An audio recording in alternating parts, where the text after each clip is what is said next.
सम्माननीय बंधु और माननीय मातृशक्ति, प्रातःकालीन स्वाध्याय में हम सब लोगों ने भगवान शंकराचार्य के कुछ प्रश्नों के उत्तर श्रवण किए थे। ये बड़ी अच्छी बात है कि हम सब लोग जहां बैठकर प्रवचन सुन रहे हैं वो कला कुंज है, और आप जानते हैं कुंज में भगवान को बहुत अच्छा लगता है। यदि आप कभी वृंदावन गए होंगे तो आपने वहां सेवा कुंज देखा होगा, जहां 12 महीने भगवान की लीला होती है। वृंदावन में नियमित रूप से उस स्थान का नाम है टोपी कुंज।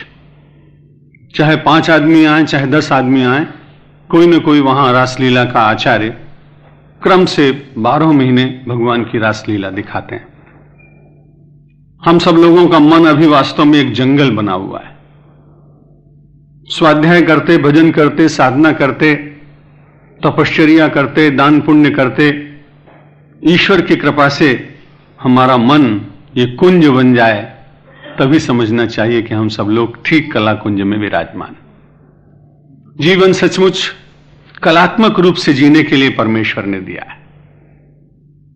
वैसे बड़ा प्रश्न साहित्यकारों ने कई बार किया है कि कला जीवन के लिए है या कला कला के लिए है, वो एक अलग विषय है।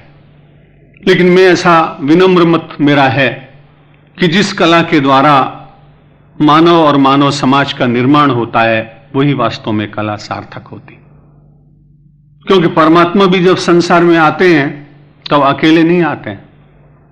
आपने कई बार सुना होगा भगवान अपनी कलाओं से समन्वित होकर संसार में आते हैं, और आपने यह भी सुना होगा कि भगवान श्री कृष्ण 16 कला संपन्न होकर संसार में आए थे।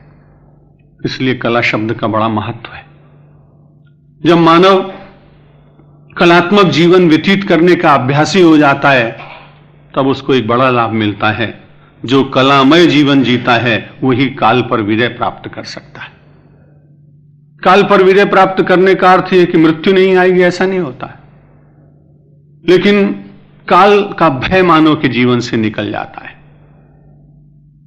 अध्यात्म के श्रवण का कलात्मक सबसे बड़ा लाभ यही है कि मानव के जीवन में निर्भयता आ जाए। दैवी संपत्ति के सद्गुणों का वर्णन करते हुए भगवान श्री कृष्ण ने गीता के 16वें अध्याय में हम सब लोगों के लिए एक उपदेश दिया, अभयम सत्व संशुद्धि। उसमें सबसे पहली बात कही कि व्यक्ति को निर्भय होना चाहिए। और आप ये माने कि जिस व्यक्ति की ममता का विस्तार होता है और अहंकृति की समाप्ति होती है, वो व्यक्ति उतना ही अधिक निर्भय होता है। जब ममता का विस्तार होता है तो संसार में परायापन कम हो जाता है। जहां उसे दिखाई पड़ता है अपने निज स्वरूप का अनुभव होता है। यदि वो वेदांती है तो उसे सब जगह अपना ही स्वरूप दिखाई पड़ता है, और यदि वो भक्त है तो उसे अपने इष्ट देव का दर्शन होता है। सो अनन्य गति जाके मति न टरे हनुमंत, मैं सेवक सचराचर रूप स्वामी भगवंत। मैं सारे संसार का सेवक हूं और ये सारी सृष्टि मेरे स्वामी का स्वरूप है। ये अनन्य भाव जब आता है तो भक्ति का परिपाक होता है। भगवान आदि शंकराचार्य अपने यति शिष्यों को उपदेश कर रहे हैं और उनके प्रश्नोत्तर चल रहे हैं। प्रातःकाल आपने सुना था कि वास्तव में जो आदमी परिश्रम नहीं करता है, उद्यम नहीं करता है, श्रम नहीं करता है, साधना नहीं करता है, वो व्यक्ति जीवित होते हुए मृतक तुल्य है। अग्रिम प्रश्न में यति ने, सन्यासी ने अपने गुरुदेव भगवान आदि शंकराचार्य से पूछा, पाशो हि कोयो ममताभिमान सम्मोहयत्येव सुरेव का स्त्री को वा महान्धो मदनातुरोयो मृत्युश्च को वापयशस्वकीयम। छोटे छोटे प्रश्न हैं और प्रश्नों के उत्तर बड़े दीर्घ हैं। उन प्रश्नों के उत्तर जितने दीर्घ आकार में दिए जा सकते हैं, अपनी अपनी मति के अनुसार प्रत्येक व्यक्ति दे सकता है। सबसे पहला प्रश्न आज के प्रसंग में पूछा गया, पाशो ही कह, बंधन क्या है, फंदा क्या है, रस्सी क्या है, रज्जु क्या है, बांधता कौन। पाशो ही कोयो ममता अभिधान, ममता के अभिधान से जिसको जाना जाता है वही वास्तव में पाश है। अब विचार करके देखें कि आदमी कहीं बाहर की किसी रस्सी से बंधा हुआ तो दिखता नहीं। कई लोग ऐसा अनुभव करते हैं कि मैं बंधा हूं, और वो बंधन व्यक्ति के अंतर से ही प्रकट होता है। जब ममता का शब्द हम लोग प्रयुक्त करते हैं, कभी ऐसा लगता है कि केवल परिवार के लोगों की ममता होगी। ऐसी बात नहीं। इस देश में तो परिवार के प्रति तो ममता है, लेकिन अगर आप देखें तो नीति और अनीति का परित्याग करके राज सत्ता को प्राप्त करने की जो ममता इस देश में जागी है, ऐसे पहले कभी जागी थी क्या? ये ममता के नए नए क्षेत्र उपजते चले जा रहे हैं, और मानव उस समय राष्ट्र की क्षति होगी ऐसा विचार ही नहीं करता है। अपनी महत्वाकांक्षा की पूर्ति होनी चाहिए, अपनी छवि का निर्माण होना चाहिए, अपने नेतृत्व का रक्षण होना चाहिए।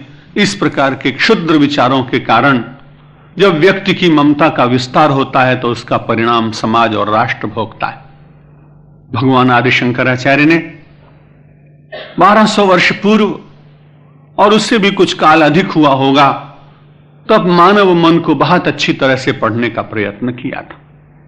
जितने पूर्व विचारक हुए, संत महात्मा आचार्य और ऋषि, इसीलिए वे क्रांतिदर्शी कहे जाते हैं, और इसीलिए उनके लिए कहा गया कविर मनीषी परिभू स्वयंभू।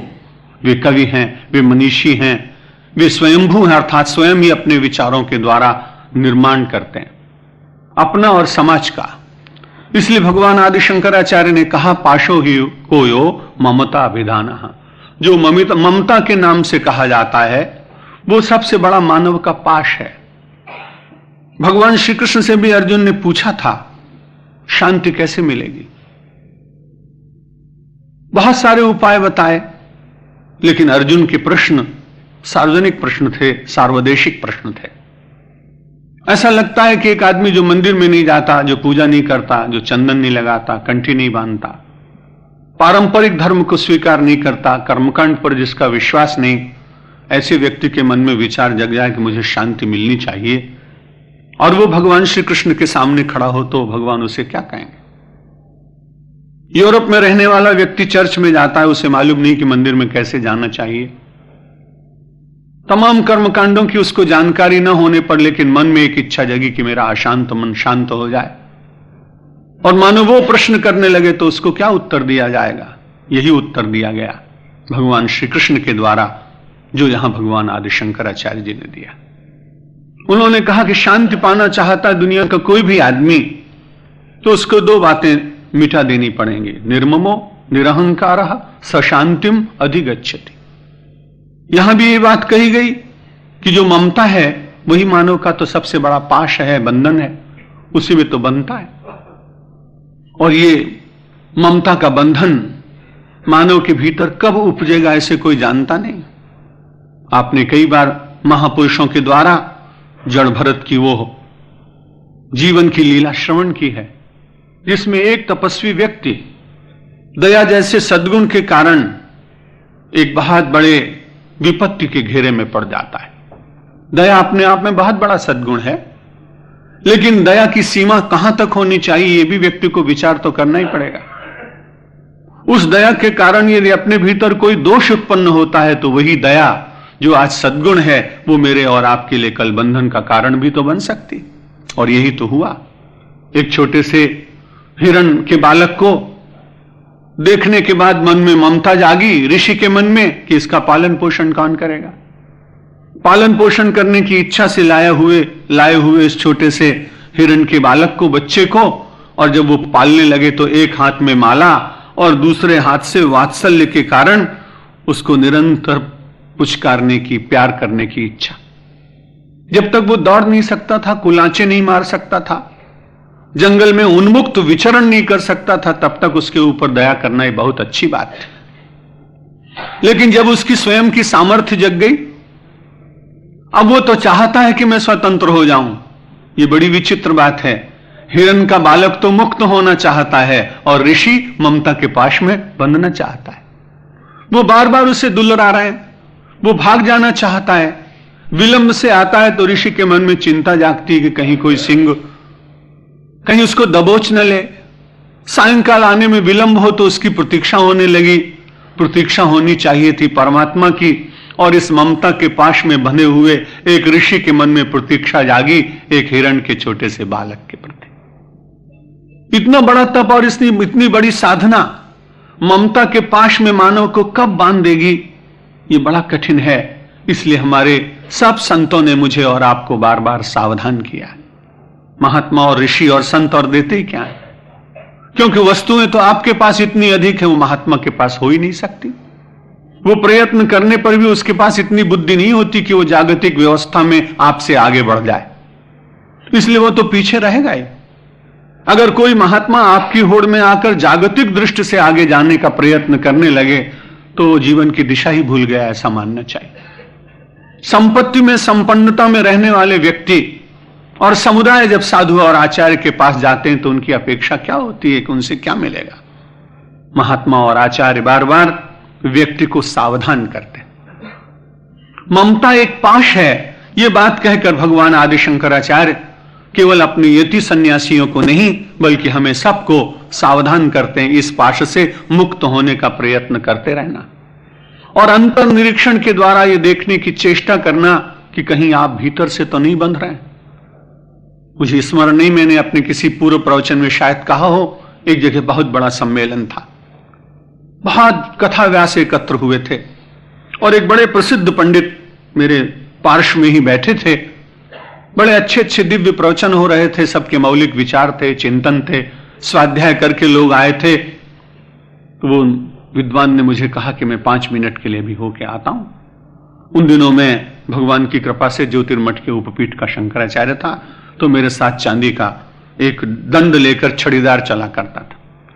ये बड़ी विचित्र बात है कि हम सब लोग दुनिया को मुक्त करना चाहते हैं उपदेशों के द्वारा, और हम सब लोग आडंबरों की छाया में ऐसे जीते हैं कि देखकर कभी कभी करुणा जागती है उनके ऊपर। बड़े पूज्य हैं सभी लोग, मैं उनकी आलोचना नहीं करता हूं, लेकिन उनकी दयनीय परिस्थिति मुझे कई बार दुखी करती है और उस दुख से मैं मुक्त हुआ हूं, इसलिए मैं जानता हूं। तो मैंने देखा कि वो चांदी की छड़ी लेके खड़ा हुआ व्यक्ति और मेरे पार्श्व में विराजमान उस विद्वान ने उनको इशारा किया और वो दोनों चले गए। जब कार्यक्रम पूरा हो गया तो मैंने उनसे पूछा कि आप लोग बीच में गए और आप मेरे छड़ीदार को भी साथ में ले गए थे। उन्होंने कहा, महाराज आपको मालूम नहीं, जो लोग व्यसनी होते हैं वो दूसरे व्यसनी को पहचानते हैं। मुझे तंबाकू खाने की आदत है और मैंने उसके होंठ को देखा, मुझे अंदाजा लग गया कि ये भी तंबाकू जरूर खाता होगा, इसलिए मैं उसको इशारे से बुलाया और मंच के पीछे जाकर और मैंने उनसे कहा कि तुम्हारे पास चुनौती है क्या? पूर्व के लोग चुनौती रखते हैं, बहुत लोग जानते होंगे। तो उन्होंने कहा हाँ मेरे पास है। बोला एक चुटकी मुझको देना। और उन्होंने अपने निवृत्त होकर वो आए और बैठे। तब मैंने उनसे कहा कि महाराज आप उत्तरकांड का इतना सुंदर प्रवचन कर रहे थे कि मैं तो मुग्ध था। अच्छा हुआ कि मैंने आपसे पूछा, और अच्छा यह होता कि मैं आपसे न पूछता तो मेरी वो आस्था आपके प्रति बनी ही रहती। लेकिन मुझसे भूल हुई कि मैंने आपसे पूछा कि आप कहां गए थे।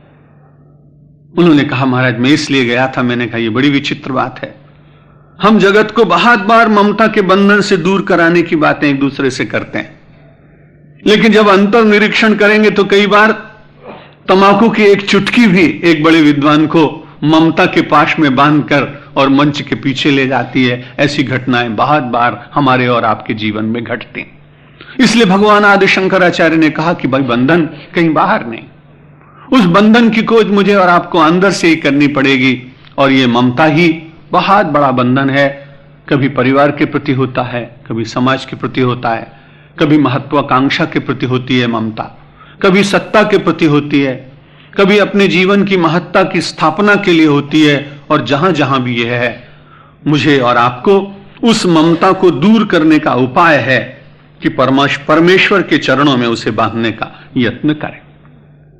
गोस्वामी तुलसीदास जी ने इस पाश से छूटने का उपाय बताया कि जननी जनक बंधु सुतरारा तन धन धाम सुहृद परिवारा सब कर ममता ताग बटोरी मम पद मन ही बांधी बटी डोरी सो सज्जन मोहि प्रिय है कैसे कि लोभी हृदय बसई धन जैसे।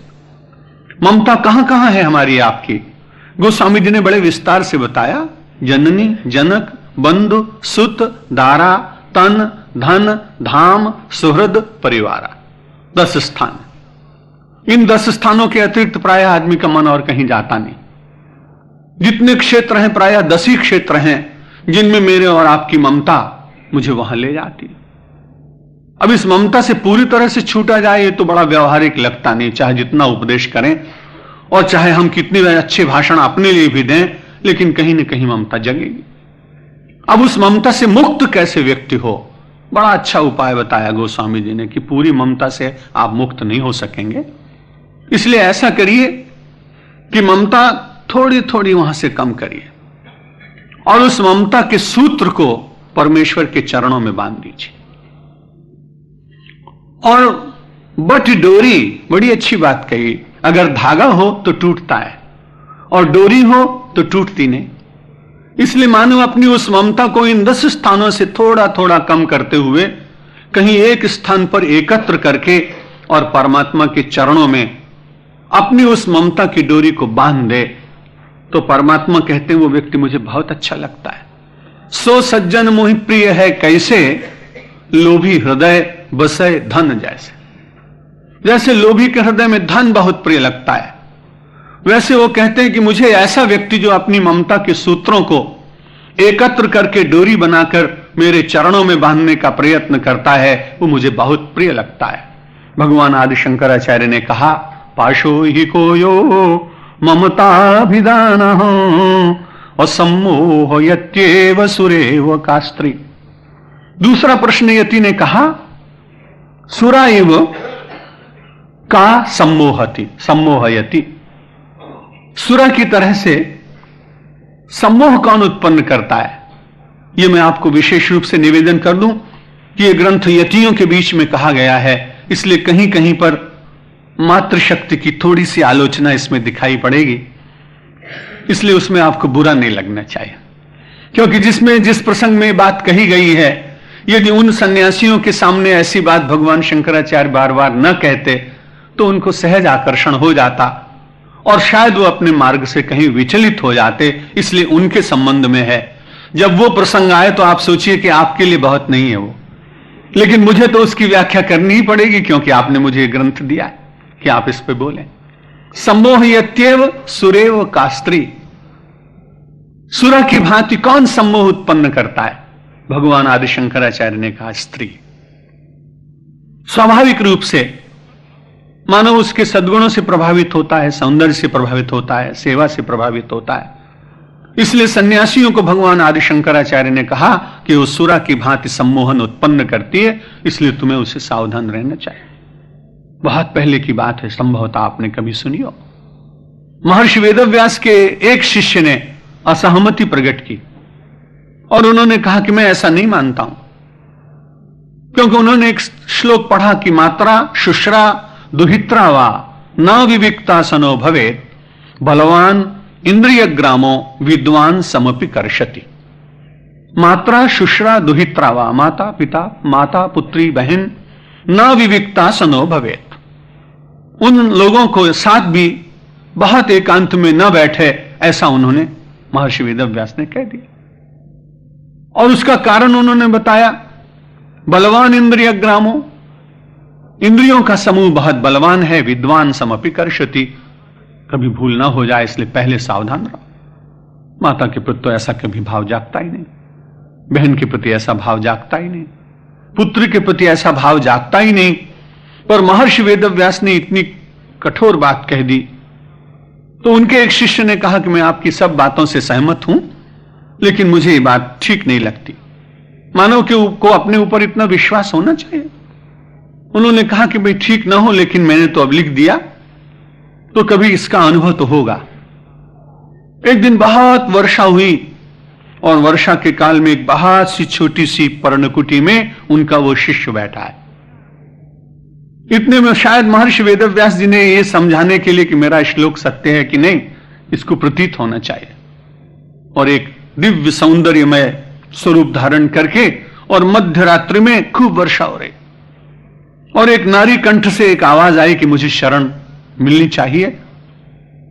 उन्होंने कहा कि मेरे ऊपर तो मुझे बड़ा विश्वास है, इसलिए स्वाभाविक रूप से उन्होंने उसको पर्णकुटीर में स्थान दिया। वर्षा बहुत अधिक होने के कारण वो कपकपी शरीर में लग रही थी।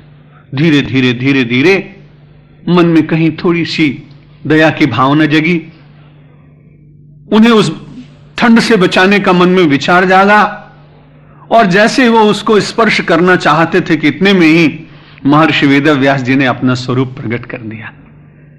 और उन्होंने कहा, देखो पहले तुम्हारे मन में दया जागी थी, बिल्कुल ठीक बात थी, लेकिन जैसे जैसे जैसे समय बीतता गया वैसे तुम्हारा भावांतर होने लगा। पहले तुम सत्व में थे, फिर तुम रजोगुण में आए, और फिर तमोगुण की सीमा पार करने की बिल्कुल अवस्था आ ही रही थी कि इतने में मुझे लगा कि मुझे अपने श्लोक की सत्यता तुमको बतानी चाहिए, और मैंने अपना स्वरूप प्रकट कर दिया।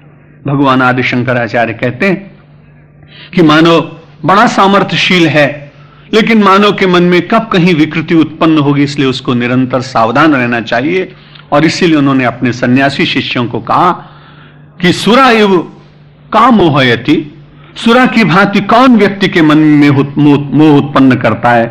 तो उन्होंने कहा, जो स्त्री है, स्त्रियों के संबंध में विचार करें तो पुरुष के समझना चाहिए, इसकी बहुत व्याख्या नहीं करेंगे।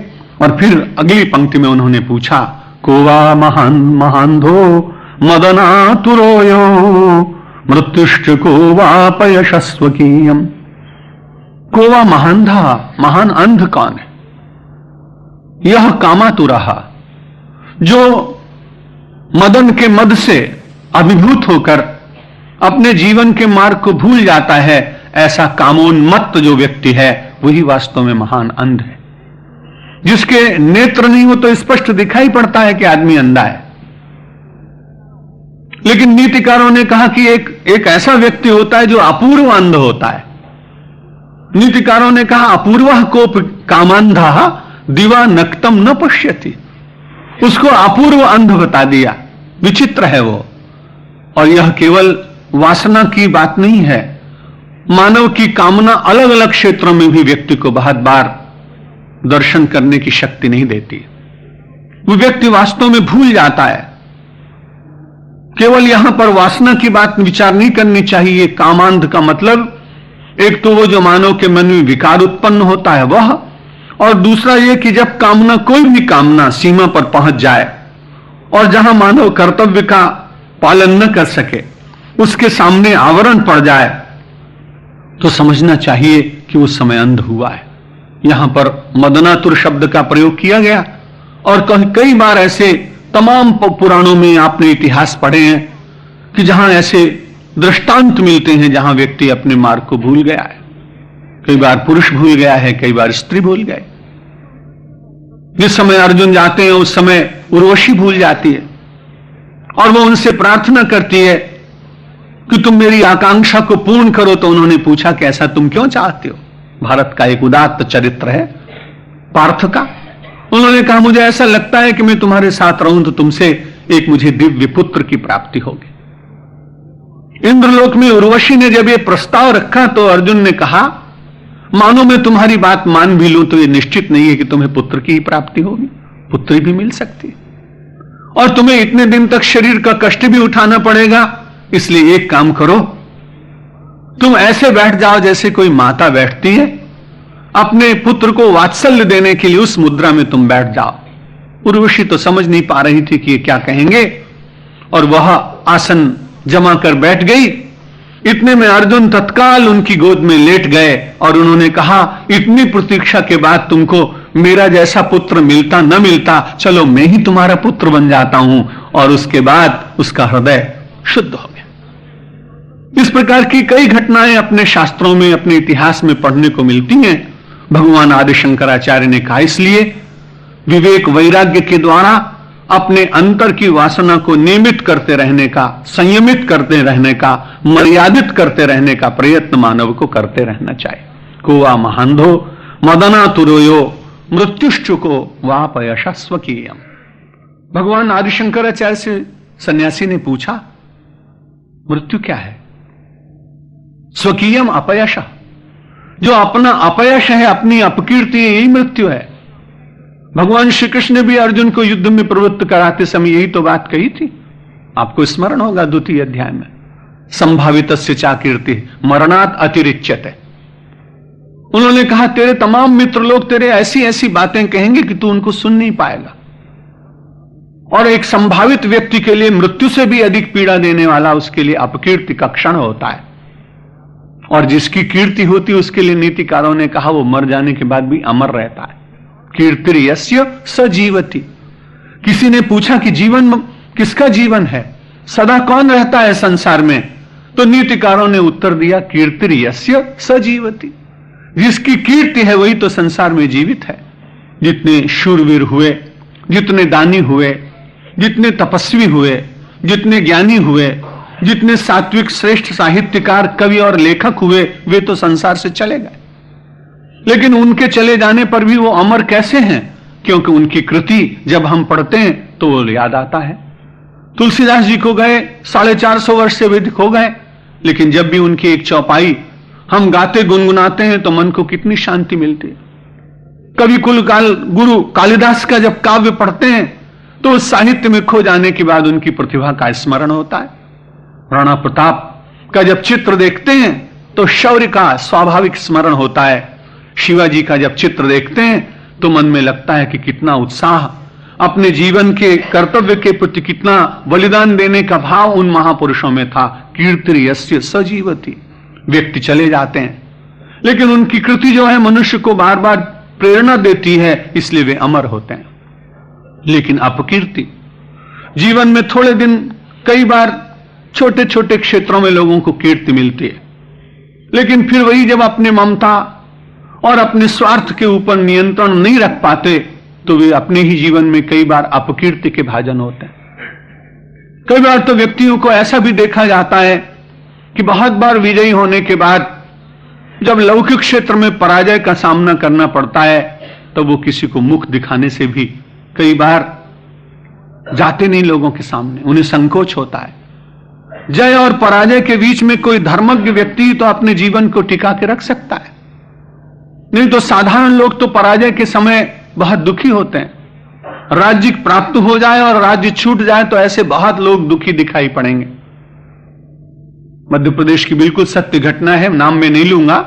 एक सज्जन बहुत वर्षों तक मिनिस्टर रहे थे, मैं उनके यहां कई बार जाया करता था, साधु हूं तो लोग जलपान के लिए बुला लेते, लेकिन अचानक ऐसा हुआ, जनतंत्र में ऐसा हो जाता है, वो बेचारे हार गए। जब हार गए तो उसके बाद सचमुच सत्य बात है कि 15 दिन के बाद वो पागल हो गए और वो अपने घर में ही अनर्गल बातें करें, मंदिर में लोग जाएं तो उनको रोकें, पूजा न करने दें। कुछ लोगों ने कहा कि आप उनके परिचित हैं, एक बार आए, शायद साधु के समागम से कुछ उनका काम हो जाए। मैं गया, लेकिन मुझे ऐसा लगा, उस समय के मुख्यमंत्री भी मेरे परिचित थे।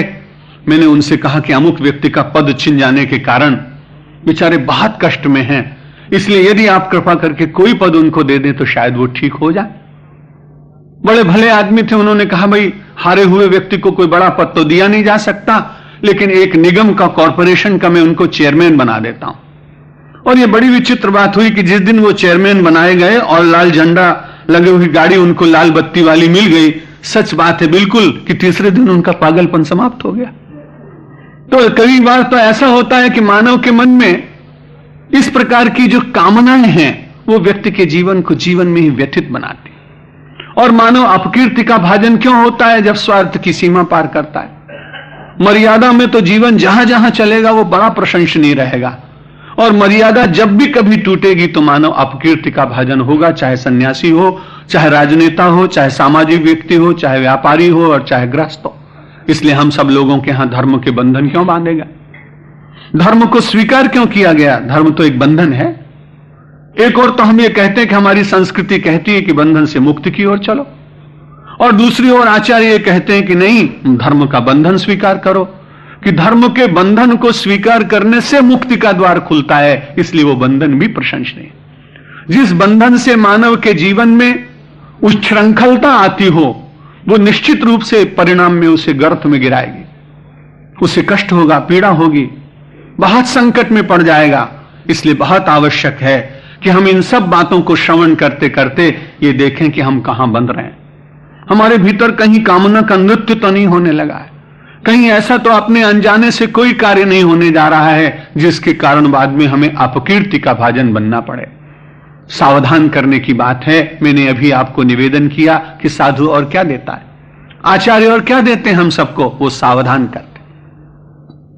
और सावधान करने के बाद में दूसरा प्रदान क्या है साधु का, वो समाधान करता है। जब आपके मन में जिज्ञासा उठती है तो उसका समाधान करता है, इसलिए आचार्य पहले आपको सावधान करता है, फिर आपको समाधान प्रदान करता है, और जब समाधान आपको मिल जाता है तब आपको ब्रह्मस्थिति कराने के कारण आपको सुखावधान करता है और जीवन में सत्क्रिया का प्रावधान करता है। इसलिए आचार्य 4 वस्तुएं देते हैं, सावधान, समाधान, प्रावधान और सुखावधान। ये 4 वस्तुएं ही आचार्यों की देन है, और वो लौकिक वस्तुएं तो दे ही नहीं सकते थे, और लौकिक वस्तुएं देते भी तो लौकिक वस्तुएं प्रारब्ध के अनुसार कम और ज्यादा होती रहती। कभी आज कोई बहुत संपन्न है तो कल को वो संपन्नता कम हो सकती, कल कोई बहुत विपन्न है और प्रारब्ध अनुकूल हो जाए तो संपन्न हो सकता है। इसलिए लौकिक वस्तुओं में क्षरण और वृद्धि ये निरंतर होती है, लेकिन भक्ति में, ब्रह्म ज्ञान में, सदाचरण में एक बार स्थिति हो जाने के बाद मानव को यह बड़ा लाभ है कि वो इन व्यय और क्षरण से बचता हुआ एक ही स्थिति में निवास करने का यत्न करता है। अग्रिम पंक्ति में पूछा, को वा गुरुरियो हितोपदेष्टा शिष्यस्तु को यो गुरु भक्त एव, को दीर्घ रोगो भव एव साधो किमौषधम तस्य विचार एव। को वा गुरु यो हितोपदेष्टा, गुरु कौन है? ही निश्चय न, निश्चित रूप से जो हित का उपदेश करता है वही गुरु है। 2 वस्तुएं होती हैं, एक रुचि होती है, एक हित होता है। यदि आप किसी अच्छे चिकित्सक के पास गए, वैद्य के पास गए, तो यदि आप उससे कहें कि मुझे रुचिकर भोजन करना है तो वो निषेध करेगा। वो कहेगा रुचिकर भोजन मत करना, हितकर भोजन करना। रुचिकर भोजन करने से रोग पुनः बढ़ सकता है, लेकिन हितकर भोजन करने से आपका रोग शमित हो सकता है। इसलिए 3 लोगों के लिए गोस्वामी तुलसीदास जी ने कहा कि उन लोगों को रुचिकर बातें नहीं करनी चाहिए, उनको हितकर बातें करनी चाहिए। सचिव वैद्य गुरु 3 जो, प्रिय बोलई भय आस, राज धर्म तन 3 कर होए बेग ही नाश। सचिव वैद्य गुरु, राजा के मंत्री को, रोगी के वैद्य को, और समाज में जिन लोगों को गुरु स्थान पर पूज्य माना जाता है उन लोगों को। इन लोगों को क्या करना चाहिए? सचिव वैद्य गुरु 3 जो प्रिय बोले हैं, वो रुचिकर अगर बोलेंगे तो बड़ी कठिनाई होगी, इसलिए उनको हितकर बोलना चाहिए। जिसमें हित हो वो बात कहनी चाहिए। भगवान आदि शंकराचार्य ने कहा, गुरु कौन?